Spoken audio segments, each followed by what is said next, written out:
Hey everybody, it's the Bowman, and I want to talk a little bit about the HBO original series Westworld. I am familiar with the 1973 movie starring Yul Brynner, actually directed by Michael Crichton, one of the few movies that he actually directed. I went into it very excited. I mean, it's a new sci-fi show, and I knew the premise. I am very cautious because I know it's J.J. Abrams, and he's involved. And there's already a character called the Man in Black, played by Ed Harris. And he's very mysterious. We don't know what he's doing. He has some kind of end game that he's considering. And it makes me nervous because I've bought into the J.J. Abrams kind of complex mythology a few times. And I don't want to have to rehash Lost, where this goes on for 6 seasons and there's time travel. And, we don't get answers to a lot of these questions. So, jumping right into it, the questions that the show presents in the first episode are, what is the deeper level of the game that the Man in Black wants to play? He takes that poor piano player or poker dealer out into the mountains, and he basically cuts the top of his head off, and there's a map inside the top of his head, or something, some kind of a symbol. It looked like kind of like a map to me, or like a circuit board, something. And that's a clue for him. And I'm just hoping that they can just wrap this up in 10 episodes and we'll get answers. And maybe this can be self-contained, sort of like American Horror Story. I would hate to see the season finale just ask more questions and we don't get any of the answers that were due. That's the thing that makes me nervous about a show like this. I'd rather it just be a limited 10-episode miniseries. And there's a story and it's entertaining and we get resolution. But HBO has not talked about his second season yet. I assume if it's very popular, they're going to immediately announce a second season, and the finale will be full of cliffhangers and such. But let's talk a little bit about the plot. So, I forgot his name, Dr. Anthony Hopkins, Dr. Robert Todd, I think. Does it even matter? He is the creator of these very, very advanced animatronics.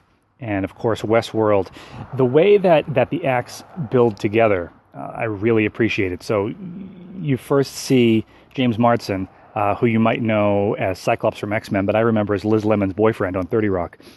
He's on a train. And at first I thought he was going to be one of the guests, and he was coming to Westworld as a guest. And as that first act plays out, we don't really know who's real and who's not. If you have no idea what the show's about, you might even think, oh, it's just a Western. This is just a real Old West town. But of course, we're already clued in to what's really happening. The reveal in the original, movie and book that, they are robots, it's not going to have the same impact this time around with the show. But Anthony Hopkins is great. One of the mysteries is, what are these demons he's running from? Jeffrey Wright says that he is in a prison of his own sins. So we need to learn, what did he do? Why is he so tormented? These reveries, where the prostitute, she's just touching her lips, she's remembering something, and it's giving them access to these deep memories, sort of like a hard drive. So their memories have been wiped and wiped and wiped again. And they keep talking about how they rebuild these figures. You'd think, if they get, the whole face blown off, that they would just build another one. But it seems like they actually repair them. And Dolores, we find out, who is played by Evan Rachel Wood, she's fantastic. She has this, through the whole episode, she has this naivete, and you think that she is just this, Southern belle, and she's just the farmer's daughter, and she's just very naive, and it turns out in the end, which I love, that she is actually sort of like the mastermind, like she is playing the creators. She knows more than she lets on.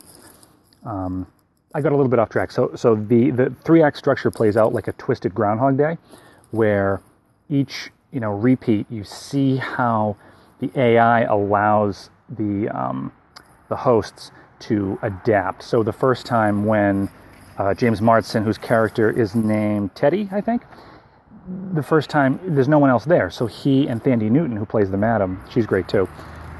They actually have a conversation. But the next time there's guests there, and they're talking to Thandie Newton. So James Marsden, he doesn't actually have that communication with her. And obviously, Teddy and Dolores, when there's no one else around, they have a storyline that they play out. But then as the guests become involved, they might not even see each other, or it might be totally different every single time. And the AI is smart enough to adapt, and they have routines and they have scripts that they have to run, but they can adapt to the situation, which is obviously great programming. The British, I wish I knew his name, the British businessman, he's saying, let's roll back these updates a few times. People don't want them so realistic. And, one of the things that sort of struck me is how does a guest know that he's not shooting another guest? What if someone was there as a guest, paying customer with a real gun, role-playing, and another guest thought it was an animatronic and shot him in the face? How do they guard against that? That's one thing I want to know. I really enjoyed Black Hole Sun being played on the piano. It reminded me of the scene in Bioshock Infinite where everyone wants to rule the world is coming in, sometimes through a piano, sometimes through a phonograph or a radio. And it's that sort of thing. It's that anachronism that's just out of place, that is very unsettling, and it makes you feel really uneasy, or at least it made me feel really uneasy. A lot of the imagery of the blood and the milk, the white and red coming together, that was very evocative, and it was beautiful, but it was repeated enough times that it's definitely a motif, the red and the white. The white biogel that they use to create everything, there's something to that too. There's some symbolism there that I need to try and figure out.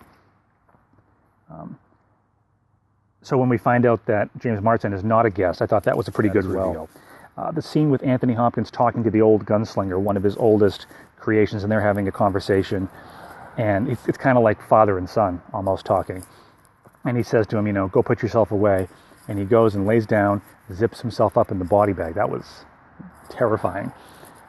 The scenes where they're interviewing Dolores, and that's sort of like the foundation for the whole episode, is this interview with Dolores, and how much does she know, how much does she remember, and she's hyperventilating. And then he says, turn the emotional response off, just leave the cognition.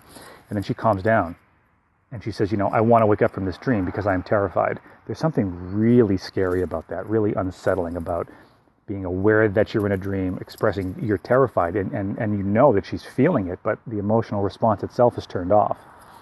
That was really unsettling. And it reminded me of another J.J. Abrams project in Fringe, when they would bring someone back from the dead who'd been dead for days even, and interview them. They were able to reactivate their synapses and actually interview them, and their eyes would be looking around all crazy. And that always kind of freaked me out a little bit too. That's the stuff of nightmares. And they would be aware, they're like, where am I? I'm scared. But they couldn't react to it. It was very similar to me. And there's no coincidence that that's another J.J. Abrams project. Another sort of reference to Bioshock Infinite for me was the picture of the woman in Times Square. And, Dolores' father is looking at it, and it's really, something about it's really bothering him. And she knows the right answer. Now, you think that she's just too dumb or she's just too, wrapped up in her own programming to realize it, but she's saying, doesn't look like anything to me. She's saying exactly what she needs to say, but he doesn't know that, so he's actually reacting to it. And it reminds me of, like I said, in Bioshock Infinite, when Elizabeth's opening the tears, and you see, Paris in 1983 or whatever, and it's Revenge of the Jedi. Just different realities, different planes of existence. And this character, we find out later, he was a professor at one point a long time ago, and he's accessing that different reality, that different life that he lived so long ago that should be gone. There should be no trace of it left, but he's able to access it. And it's in part because of what Anthony Hopkins did, giving him access to these deep memories.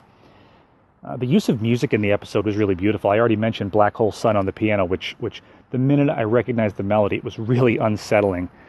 And Paint It Black for the Man in Black that we mentioned, and also the Johnny Cash song at the end, Ain't No Grave Can Hold My Body Down. There's a meaning there that I haven't quite figured out yet. It seems, obviously it's meaningful in some way, but what exactly is that referring to? Who is that referring to?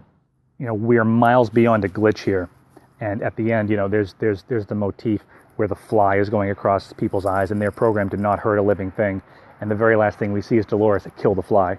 So that she is operating well outside of her programming. She's well beyond a glitch, and she knows that she's not in a dream when she's being interviewed. She's very much aware of what's happening, and somehow she's remembering it.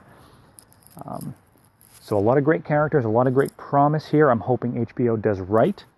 The only thing like that we've seen past the show, that there was actually, past the original movie and the novel, was a TV series in the 80s. It was called, I think, Beyond Westworld. I want to look into that, see if I can find that, because there could be clues there too. They might have crypted a couple of notes. And I'm not sure if that referred to the book at all, but like where they could go with this story, like if it goes to a season 2 or a season 3, what they could do with it.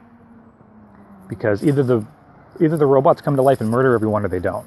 I mean, that's the central conceit of the show. So I'm excited to check it out. I thought it was very well shot. The acting was great. Anthony Hopkins and Ed Harris, very interesting characters. And looking forward to the next one. So leave me a comment, let me know what you think, and we'll see you next time.